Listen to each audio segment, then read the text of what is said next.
তাহলে দাদা কোন কোন কোন দল এবার নির্বাচন করছে? ডানি পল্লা মানে জামাত, তারপর কি দল কোনটা হ্যাঁ। নাই। ধানের শীষ মানে হলো বিএনপি, তারপরে নাঙ্গলও আছে অবশ্য, তারপরে হাঁসা কাদা এটা সেটা অনেকগুলো আছে। তা আপনি তাহলে কোনটা করতেছেন? আমি কোনটাই করি না। কোনটাই লয়। কোনটা করে কি করবে? তো ভোট দেবেন কোথায়? না ভোট দেবেন কোথায়? এখন দিমো কি না দিমো আমার ব্যক্তিগত না দিলেও তো সমস্যা। সরকার কবে যে দেশ থাকে ভোট দেয় না, ভোট দেবো না, তুমি যাও তো, যাই ভালো জোটে উঠি হয়। তাহলে কি করলেন ইয়া ষড়যন্ত্র স্বতন্ত্র আমি কোনো দল নই। স্বতন্ত্র থাকা লাগবে। ষড়যন্ত্র দেবো।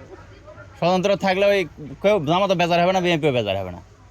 আমার জেরে ছেড়ে কিসের দেবো, আপনার কি বলে? হ্যাঁ, বুঝতে পারনি আমি খানকে ম্যানের কাছে ধরা খামু কেন?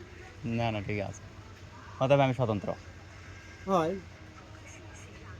ওই ওই কামে দিবাস আমার দিব না নম্বরে আমি স্বতন্ত্র, আমি কোনো দল করি না। আমার যেটা যাই ভালো লাগবে সেটা মার দিয়ে চলে আসবে। আমারও কথা। আমার মনের পছন্দ যেটা হবে সেটা দাম। কার 10 টাকা খামো না, কার নিকাও বসবো না। তাহলে বলে বিলাল ভাই ষড়যন্ত্র পাল্লি আয়। হয় কি অবকন দেন না যাই হয় বাবা যাই হ্যাঁ হ্যাঁ, ষড়যন্ত্রই ভালো। কি দাদা কথা কি আমি খারাপ